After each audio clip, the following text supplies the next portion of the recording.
Yo. So today is upper number 2. My current training split is say lower and upper lower. Starting with deadlifts on a Tuesday. This session on Wednesday, Thursday, depending on my time. And then Saturday squats. Sunday is my second upper day. So depending on what way you look at the week, this is either 2 or 1. But we'll say upper day number fucking 1, okay? So on the menu, pendlay rows, JM press, and some fucking arms, baby. Hoorah. This is the magic to all my sessions. Crispy can of White Monster and some lip pillows. Now, a friend of mine might watch this and say that I'm a soft fucker for going with Nordic Spirits, and he'd encourage me to have Pablos. And we can't get Zins over here in Ireland. It's hard to get them unless you go up to North or to Dublin. So I'm going to have to settle for my Nordic Spirits.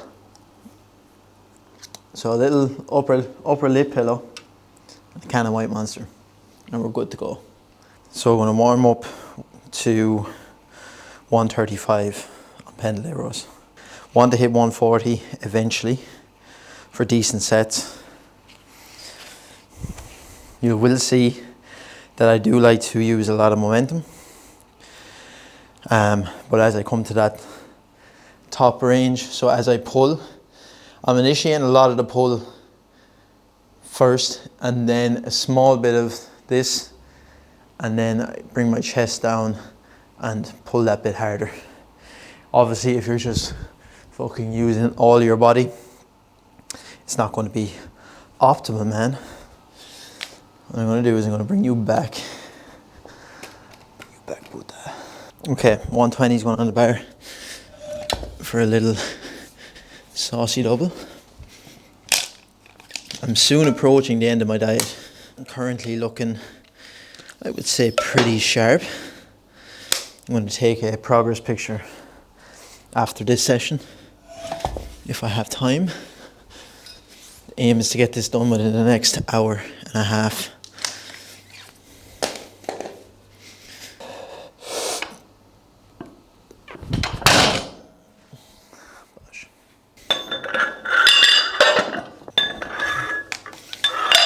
So it's important to record all your sets. I make sure that all my clients record their sets on their phone and then send it to their coach, which is me. And that's exactly what I'm going to do.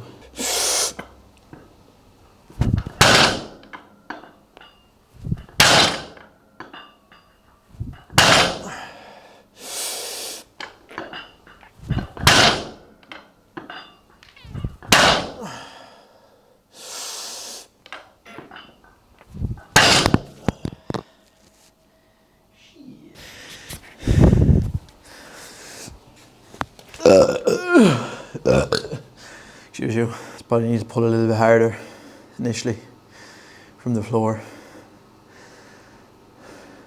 Yeah. Be a bit more aggressive on the second pull, I suppose, if you want to break it down into 2 pulls. Looking lean though.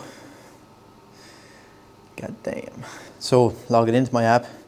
I use the same app with my own clients that my coach uses with me. My strength book, and it allows you to put in your reps and sets, rate your RP, your load, even upload videos. And I think it's a great app because it will give you an idea of, because you have the inputs for volume and intensity, and then the fact that you can rate your RPE. You can even prescribe percentage-based loads. If a client is good at rating an RPE, you're going to have a really good idea of what their max strength potential is, which then allows you to make better load choices for them when they're going to set a PB, or when they ask me how much weight should I put on the bar. And it makes it a little bit easier for me to identify if they are overshooting, undershooting, or what potential PB they're set to hit. So I do like using my strength book. I use that also to manage nutrition. And I don't find it too bad. But I also look at their food diaries, because, you know, you can be hitting your macros sometimes, but what you're eating mightn't actually be all that helpful. Because If It Fits Your Macros was very popular in my day, and it has its downsides. You know, if you were having a low quality diet but you're staying within your deficit, is that going to benefit you with your training? Is your training performance going to be actually optimized? So it's always good to have a coach to overlook what you're tracking, because I used to follow If It Fit My Macros and eat like absurd foods, like how we would track in, like I'd hit my protein and then I would probably have one good nutritionally dense meal, and then from there then just eat what I wanted within the macros that I want, and like fall off the wagon on my diet because I was absolutely starving with the hunger, because I had no fucking fiber or nothing that was like, you know, slow digesting or really helping my diet or helping my training performance. Like I used to just, I actually do wonder how I even managed to train when in my early days. Which is why, like, you know, yes, tracking your calories gives you a lot of freedom, and I personally find that you nearly get more freedom with tracking your calories, because you can have those moments where, if it's on the weekends, you can track in something that, you know, mightn't be all performance based, you know, it mightn't be really the ideal food to fuel you or recover you, but you can still do it and still hit your goal of whether it be in maintenance or gaining phase or within a deficit, and, you know, still tick off that box of like, okay, yes, I'm on track, but it wasn't 100%. But I think where people get it wrong with If It Fits Your Macros is they will just take the piss out of it. They'll just track whatever they like and sacrifice all the extra bits that actually you can benefit from with your nutrition when it comes to your training performance, getting bigger, getting stronger, and you're just total recovery.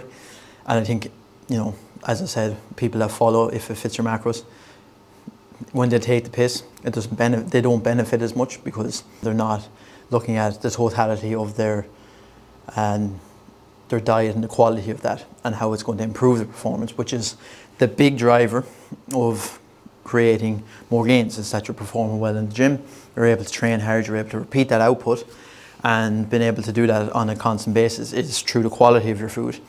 And yes, it's very simple to stay within a deficit when you're tracking your calories, but are you able to perform well and do that at the same time?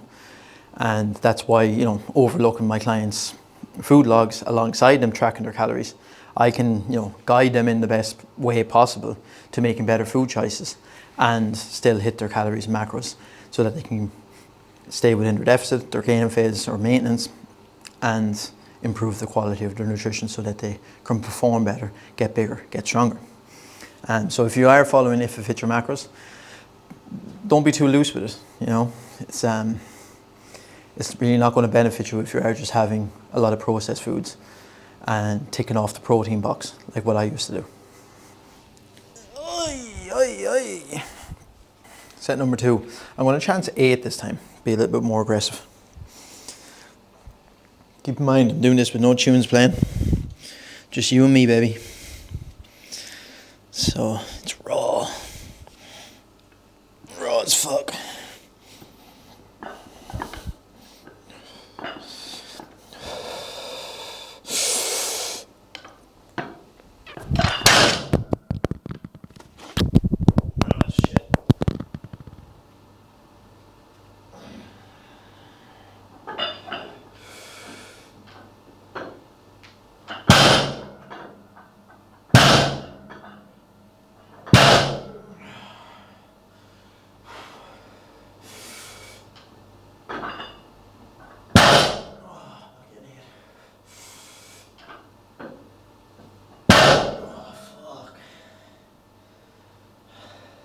Had to save the mic.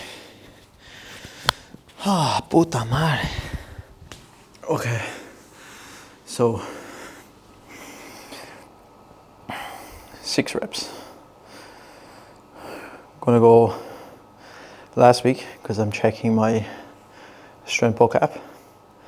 I hit 125 for a set of 10, 12. Fuck me there. Okay. Right, try and repeat that, I guess. When you're this deep into a diet, you really have to force yourself to follow those progressions because it's very easy to just stay stagnant and just hit the same numbers. But you also have to be smart and not try and completely force them because, you know, you can build up a lot of fatigue, or recovery is going to be impaired because you're in a deficit. So, you know, having that app, having something to look at, a program where you can see what weight you did in the previous week, you know, it can be a strong motivator to push you on a little bit more, and it keeps you honest. If you're going to be sitting at the same weight for a couple of weeks and not even try to break it, like, you know, you can't expect progress then. You can't expect to get bigger or stronger. But if you're just turning up to the gym and hitting the same weights all the time, especially in a deficit, trying to diet too, you can get very lazy and just kind of, I'll just keep hitting the same numbers. Camera diet. Okay, so going for 125 now. Set of 12. I'm going to connect my music, and you're going to have to listen to it. I'm going to take my mic off so it doesn't distract me this time. We learn as we go. Every day is learning day, you know. Okay, let's find a tune. South Star Cover Up. My face has something. Yeah! What fucking show. White Monster.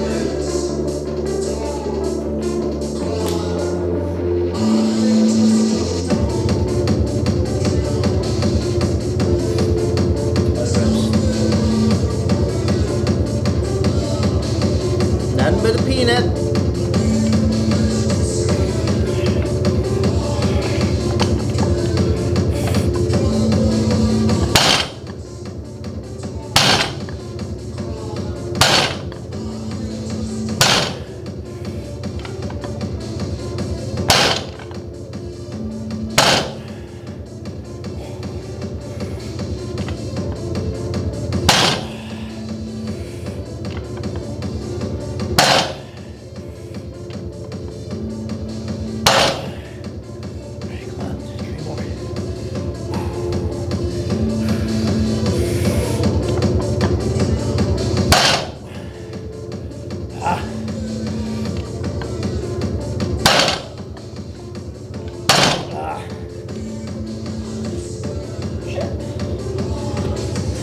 Fuck. Nice. Whew. Okay. It's an RP5 for sure. Okay. JM press next.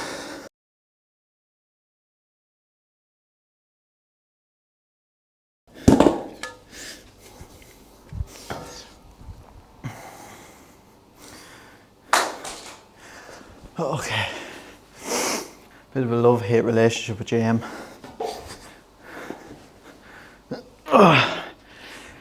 It can either be the best exercise ever, my favourite exercise, or just complete torture. Now, given that my elbows don't feel sore right now, it means that this might be the best exercise ever.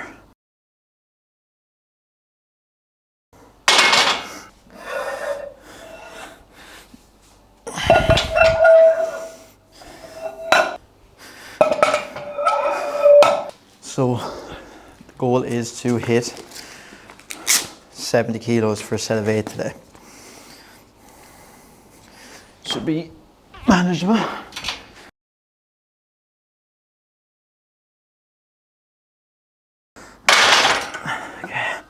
Not too bad. So with a JM press, it's kind of a combination between a tricep extension and close grip bench press.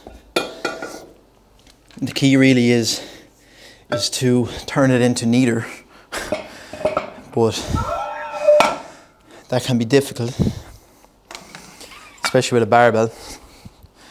It would be nice if I had a Smith machine in here, because I could do, the bar pad would be fixed and I would just have to set myself up in relation to the bar and not have to worry about really stabilizing all that much and controlling this barbell, because this barbell is not going to want to move in a straight line.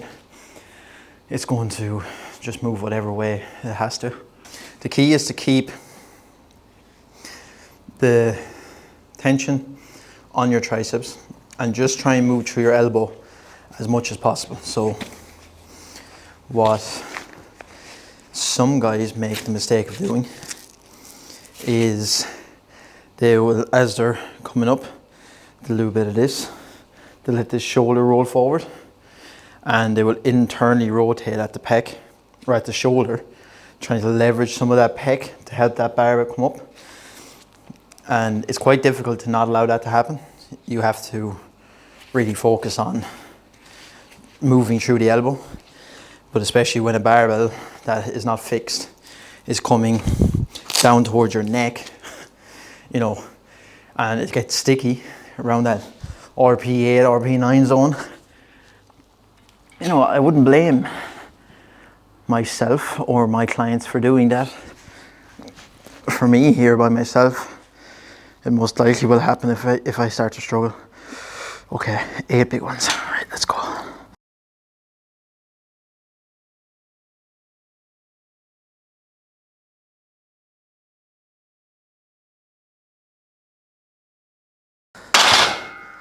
Whew. Ooh, 7.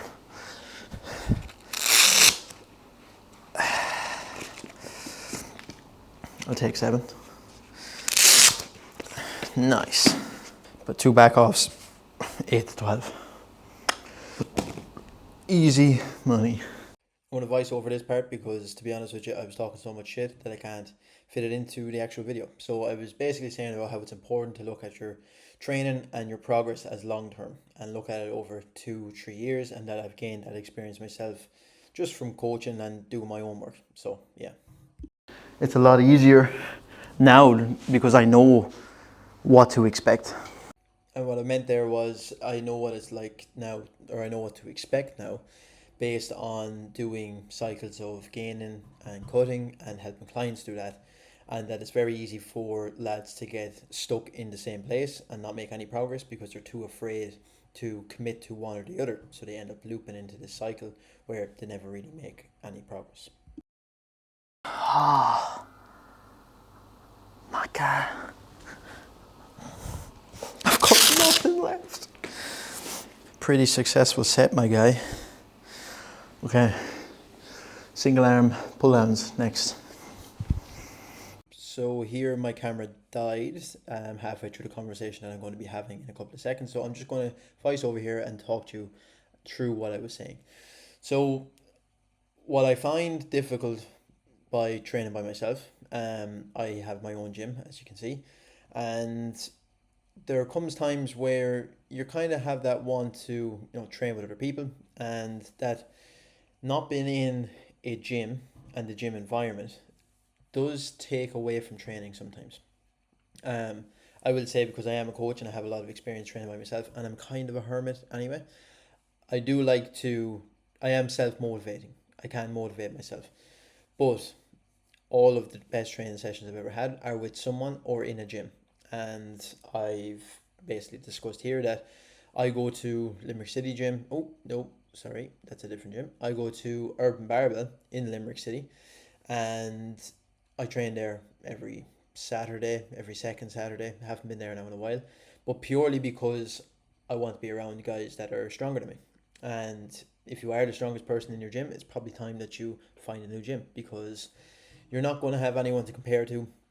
And guys, we tend to, you know, get competitive with people, even though that other person may never know. And, you know, unbeknownst to ourselves, it is very effective at producing higher performances and pushing our training that bit harder so we can make better gains, get stronger, get bigger. So, yeah, training in a gym and a gym environment is really, really key to your performance and your overall goals and your overall gains.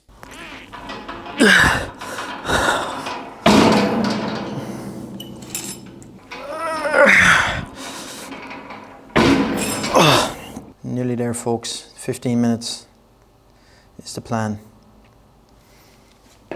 Get the fuck out of here in 15 minutes. Okay, so we're on the final hurdle. 3 sets of hammer curls, superset, dumbbell skull crushers. Let's get it. So again, my camera died, so I managed to record my outro before I got to record my hammer curls. But I did them. In case you think I'm a fucking liar, I did them. I just have no actual proof. Here's some skull crushers and my outro. Thank you for watching. My camera may die in the process, so thank you for watching. This is one of my upper body sessions. Make sure to like and subscribe, and save it, share it, whatever you do on YouTube, and try it out yourself.